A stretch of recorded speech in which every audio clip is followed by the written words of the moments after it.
네, SPS 연구실 석박통합과정 박경근입니다. 제가 이번 논문 세미나에서 발표한 내용은 RUL Prediction for Bearing Degradation으로 베어링의 수명을 예측하는 것입니다. 네, 발표한 논문은 다음과 같고요. 첫 번째 논문, 두 번째 논문 모두 Reliability Engineering and System Safety라는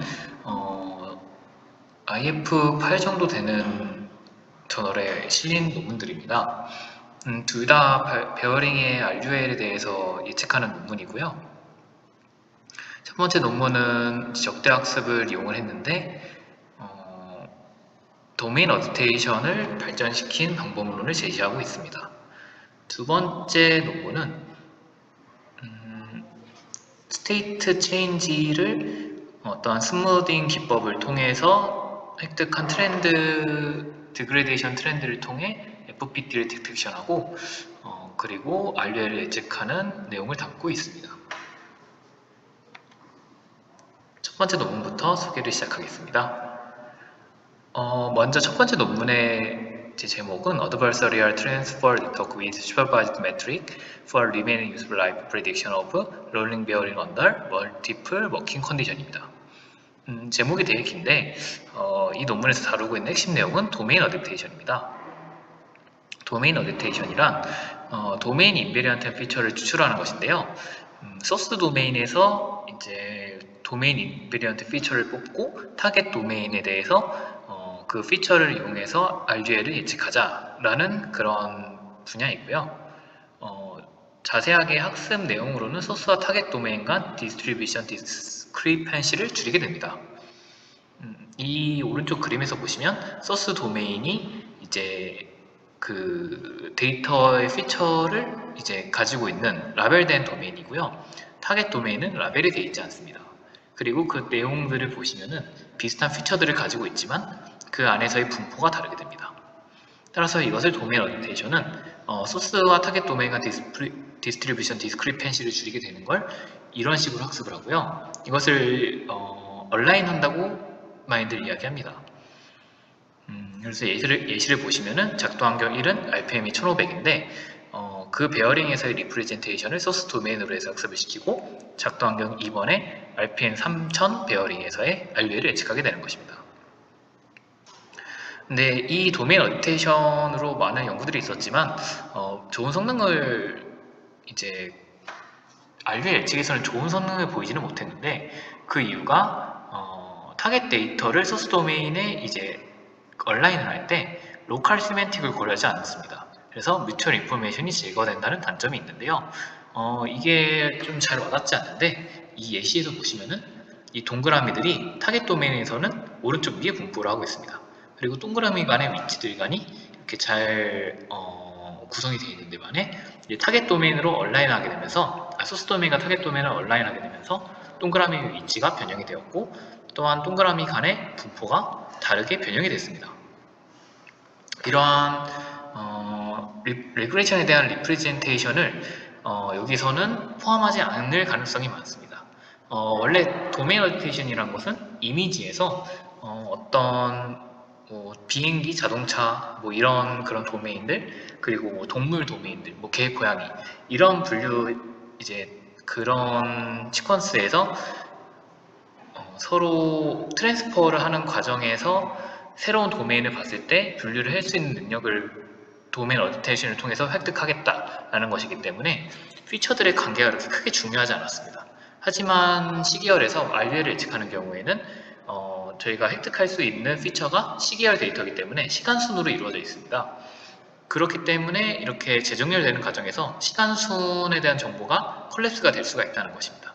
그래서 이것을 보존하면서 얼라인을 시키자라는 것이 첫 번째 논문의 메인 컨트리뷰션입니다.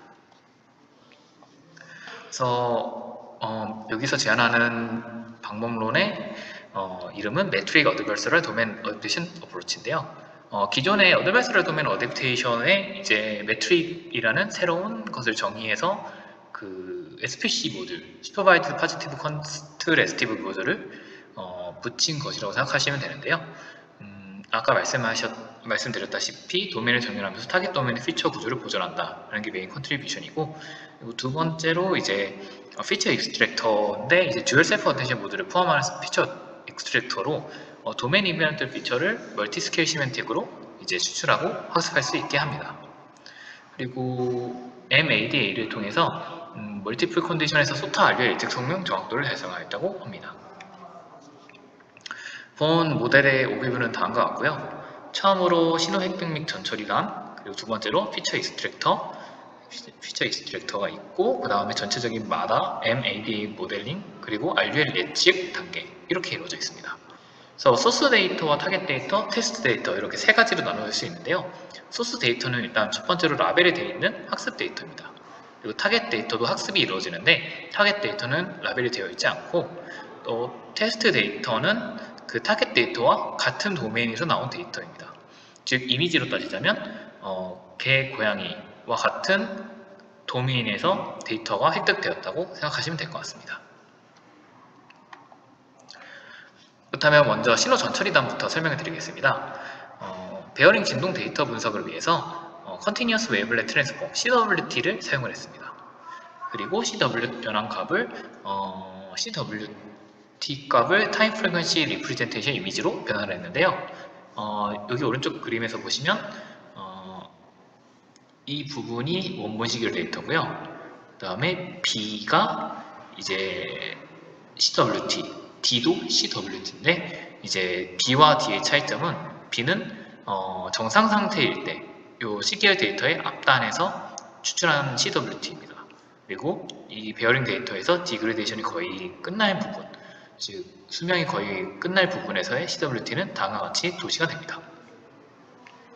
그리고 C와 D는 FFT를 한 결과인데요. 마찬가지로 C는 요 헬시 스테이트, 적당한 상태에서의, 괜찮은 상태에서의 FFT고요.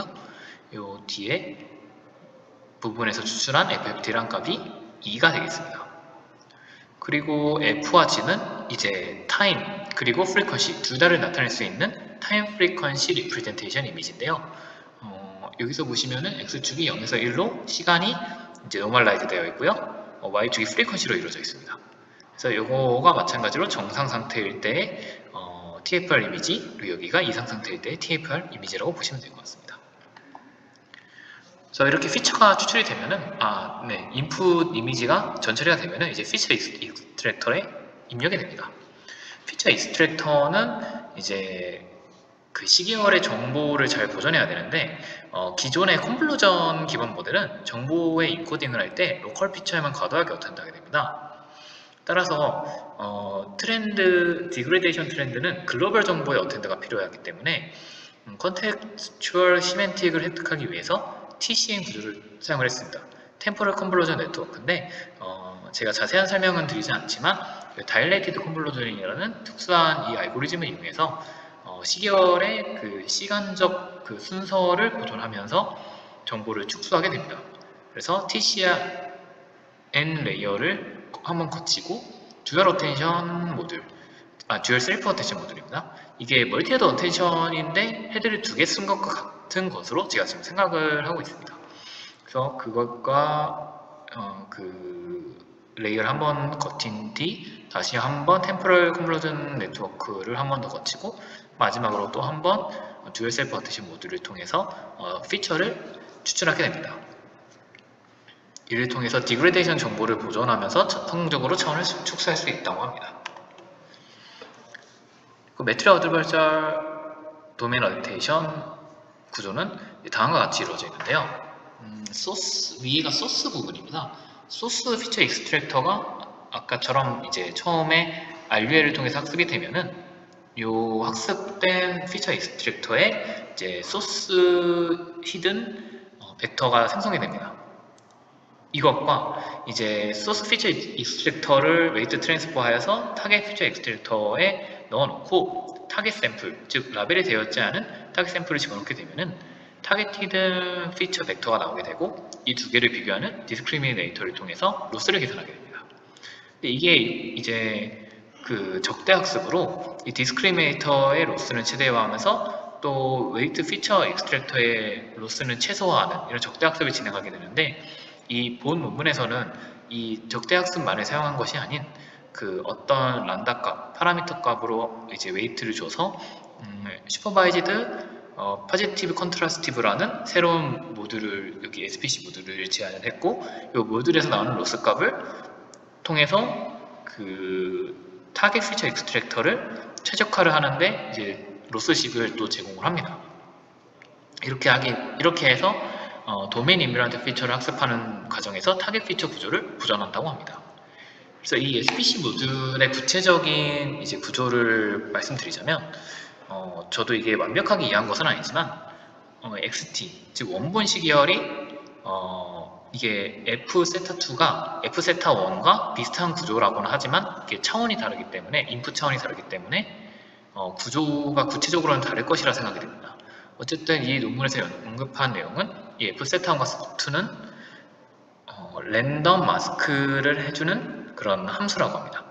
그래서 원본 시계열이 랜덤 마스크를 통해서 어떠한 히든 리프레젠테이션을 나타냈을 때 이제 피처 익스트랙터를 통한 이제 타겟의 히든 피처들이 이제 똑같이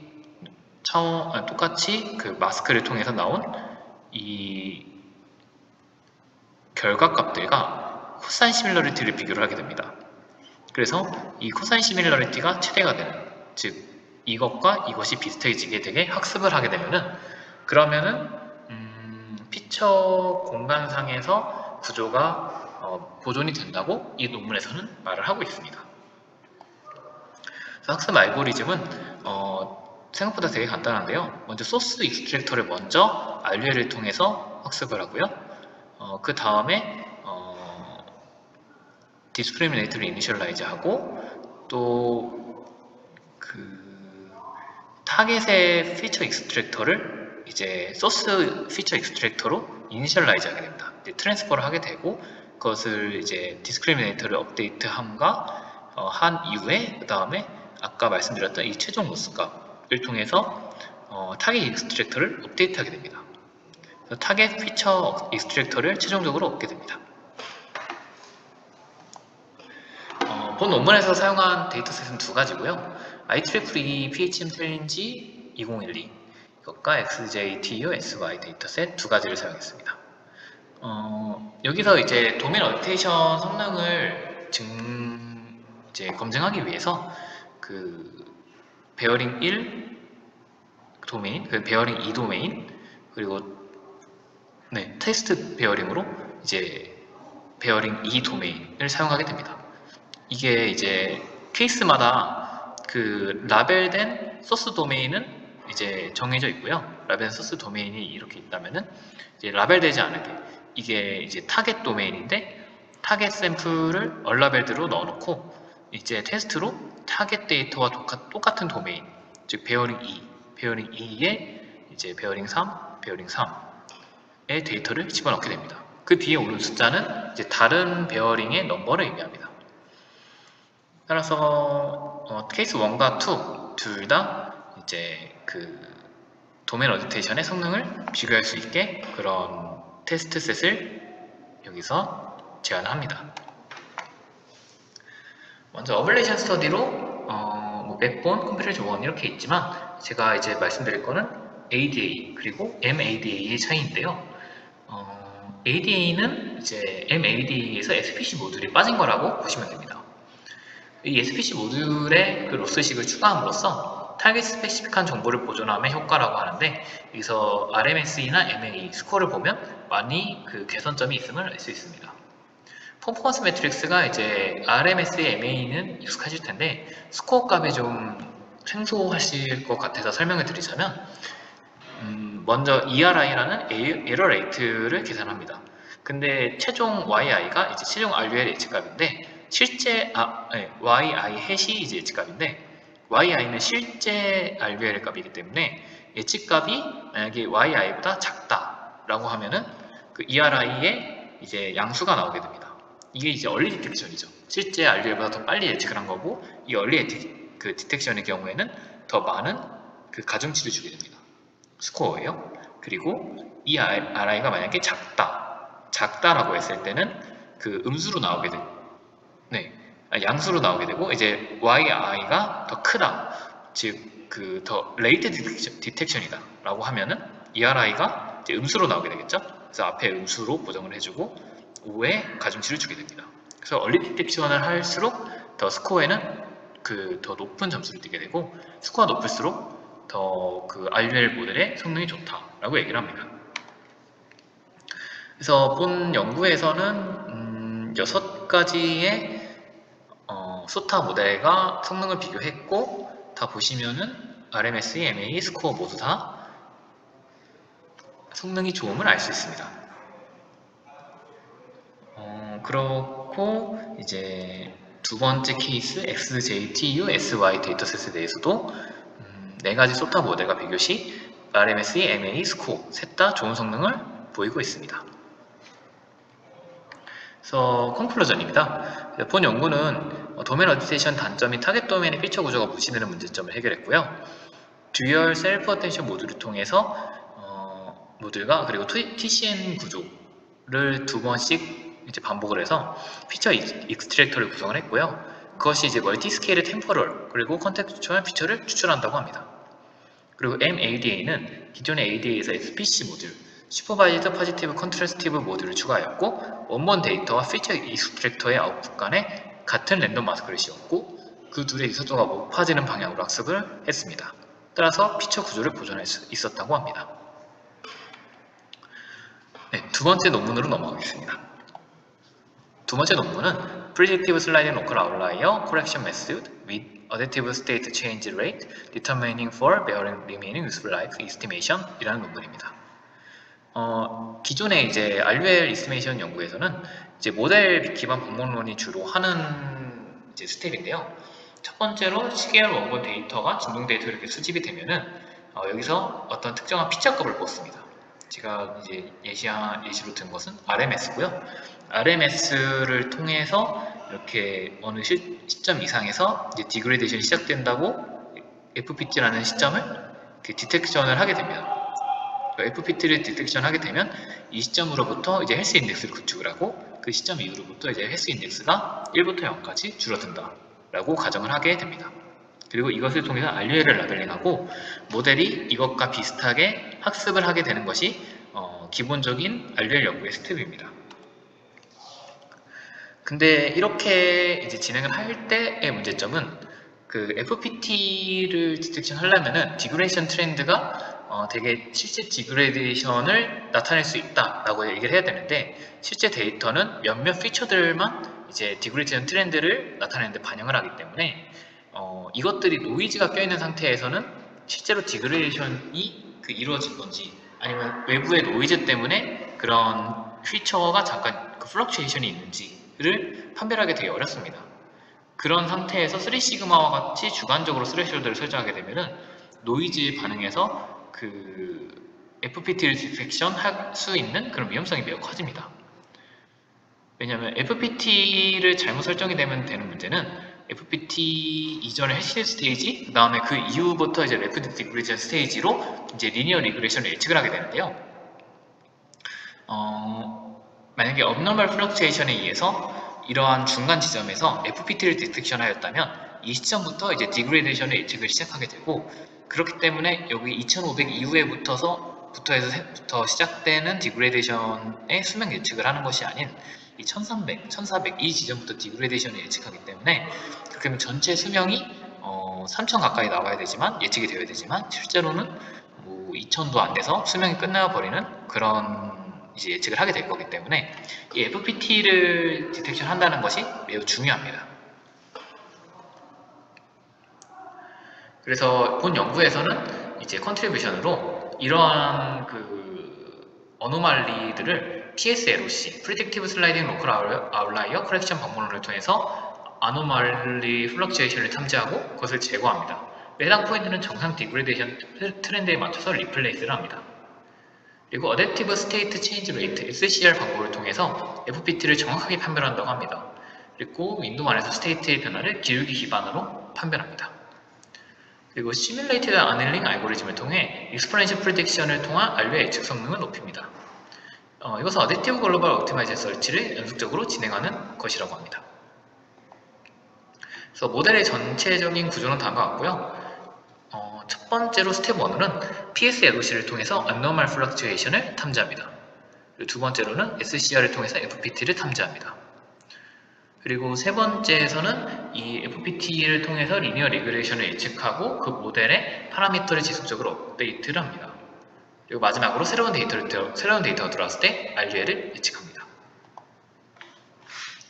그럼 PS LOC 메소드에 대해서 자세하게 설명을 드리겠습니다. 먼저 첫 번째로 적절한 사이즈의 윈도우로 시계열 데이터를 슬라이싱하게 됩니다. 실험 결과에서는 이제 베어링 라이프 타임의 3%에서 8% 정도 사이의 윈도우 사이즈로 이제 슬라이싱 해주는 것이 성능이 적절하다고 했습니다. 이렇게 윈도우가 슬라이싱 됐다면은 LS SVM 메커니즘을 통해서 알고리즘을 통해서 윈도우마다의 멀티 스텝을 예측할 수 있습니다. 본 연구에서는 이제 실험 결과 윈도우 사이즈 2에서 5%만큼의 스텝을 예측했을 때 성능이 좋다고 하고, 여기서 실험에서는 2스텝, 6스텝, 그리고 12스텝 세 가지를 비교해왔습니다. 그래서 본 예시는 2스텝만 이제 예시를 해놨는데, 여기서 보시면은 두 가지 스텝을 예측을 하고 예측한 것과 실제 값이 이렇게 별 차이가 없다면은 다음 윈도우로 넘어갑니다. 여기서 무빙 이제 스텝이 두 단계므로 두 단계가 넘어가서 또 이 윈도우로, 이 빨간 윈도우로 다음 2스텝을 예측을 했는데, 이 2스텝을 예측했을 때 실제 이 파란색 값이 더 예측값보다 훨씬 큰, 즉 이런 그 오류가 발생을 하게 되면은 이 스레이숄드 값을 세타 값으로 줘서 세타 값을 초과했을 때 아노말리로 탐지를 하게 됩니다. 그럼 이 아노말리는 그 정상값과 비슷한 값으로 리플레이스 되게 됩니다. 죄송합니다. 이것이 리플레이스 되기 전에 아노말리를 포함한 윈도우에서 로컬 아웃라이어 팩터 알고리즘을 사용을 합니다. 그래서 이 로컬 아웃라이어 팩터가 이것이 실제로 아노말리가 맞다라고 판매를 하면 아웃라이어로 이제 지정을 하고 그것을 노멀 포인트와 비슷한 값으로 리플레이스 하게 됩니다. 그래서 이렇게 스무드된 이제 리플레이스 되면 이제 스무드된 트렌드를 확보할 수 있습니다. 이 트렌드를 가지고 이제 FPT를 디텍션하게 됩니다. 그것을 SCR 방법이라고 여기서 얘기를 하는데요. 윈도우가 움직이는 스텝이 아까 2스텝이었는데요. 그 2스텝만큼의 기울기의 매트릭스를 계산하게 됩니다. 그래서 그 기울기의 S 매트릭스를 획득을 하게 되면은 처음부터 100개의 S 엘리멘트의 평균값을 구하는데요. 이것은 처음 시점부터 100개의 윈도우 무빙 스텝만큼은 그것이 정상 데이터임을 가정한 겁니다. 그래서 이때 평균값을 구하고 평균값의 3배가 넘는 시점의 라스트 포인트가 FPT로 결정이 됩니다. 이렇게 FPT 탐지가 되면은 이 시점부터 익스포넨셜 디그레데이션 모델을 사용하여 RUL을 예측하게 됩니다.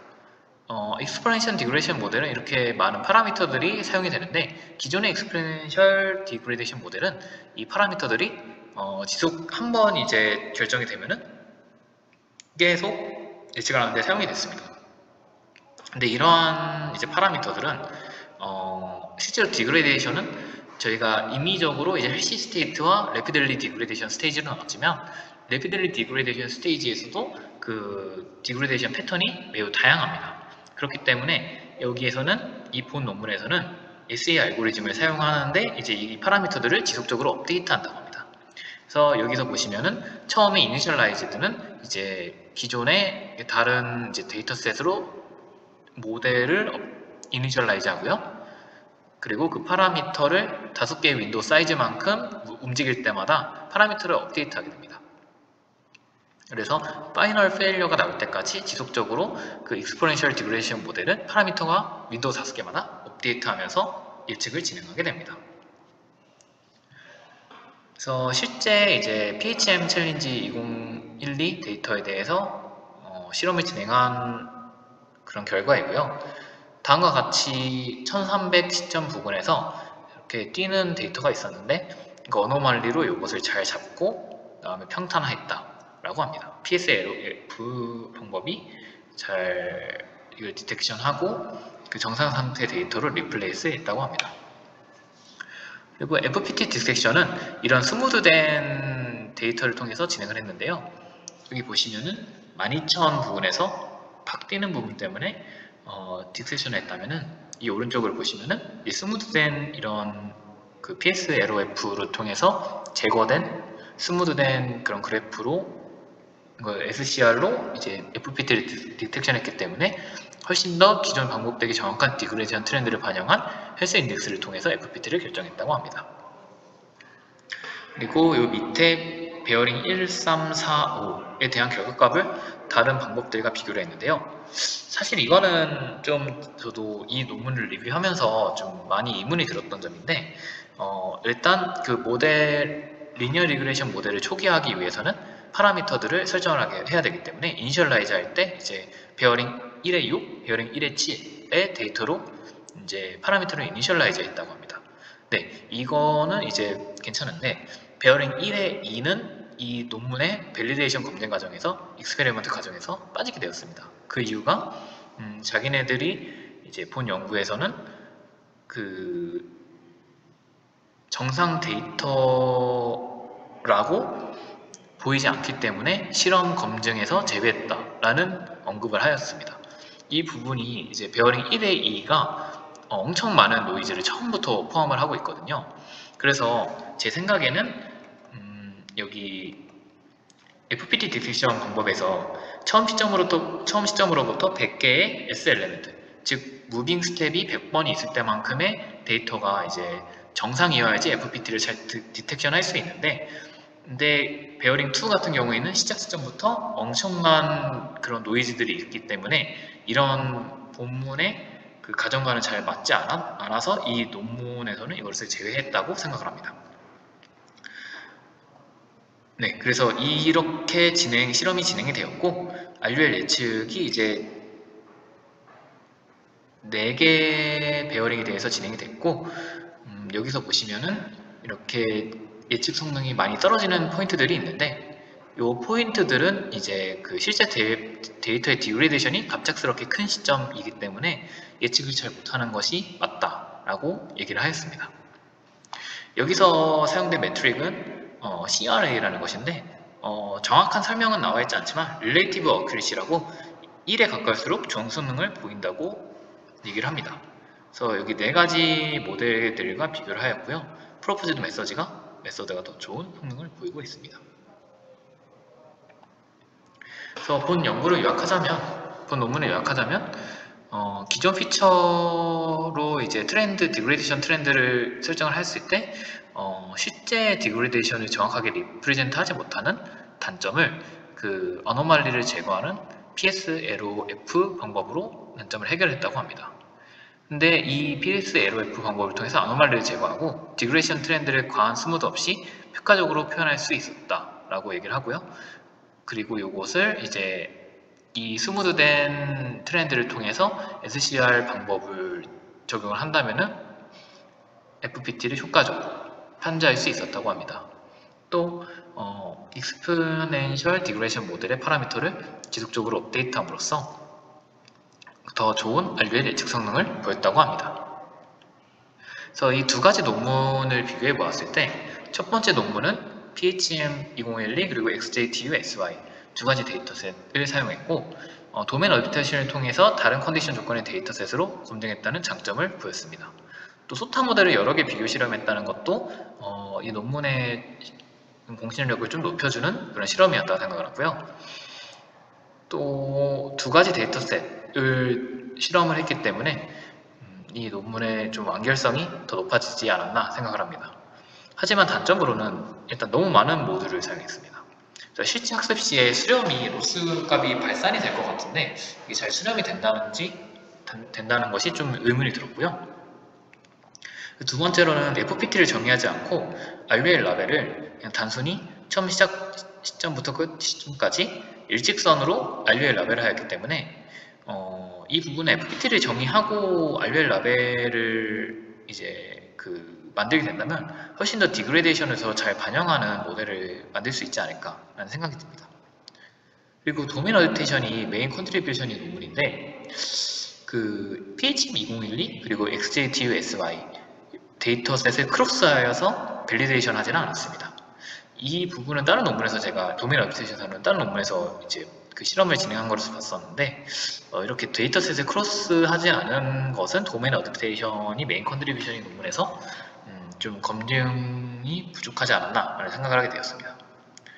그리고 PHM2012 데이터셋을 이제 두 번째 논문에서는 이 하나만을 사용을 했는데 두 번째 논문은 FPT를 정의하고 RL 모델링을 진행했다는 게 되게 괜찮은 컨트리뷰션인 것 같고, 또 비율형 간단한 알고리즘을 통해 스무딩 그리고 FPT 디텍션, RLH까지 수행했습니다. 단점으로는 일단 첫 번째로는 같은 컨디션, 같은 도메인에서의 데이터셋으로만 검증을 했고요. 또한 그 데이터셋 베어링 1에 2번을 제외하면서 검증을 진행한 게 자신이 제시한 모델의 가정과 맞지 않는 데이터셋은 아예 검증에 포함시키지 않았다는 게 좀 본 연구에 좀 아쉬움으로 남은 것 같습니다. 그리고 또한 이게 그 무빙 스텝, 그 윈도우 사이즈, 뭐 스무딩 스레시홀드, 또 그리고 3S라는 또 기울기의 스레시홀드, 그리고 FPT를 탐지하는 뭐 그런 등등의 너무 많은 하이퍼 파라미터를 설정해야 하는데 이 부분에 대한 설명도 좀 부족하고, 또 이것이 왜 이런 수치가 나와야 되는지에 대해서 좀 많은 의구심을 갖게 되었습니다. 네, 그래서 이런 두 논문을 종합해서 좀 장점을 취할 수 있으면은 제가 이제 RL 모델을 연구함에 있어서 많은 이제 좀 이점을 볼 수 있지 않을까 싶습니다. 네, 그래서 본 이제 발표는 여기서 마치고, 네, 여기서 마치겠습니다. 감사합니다.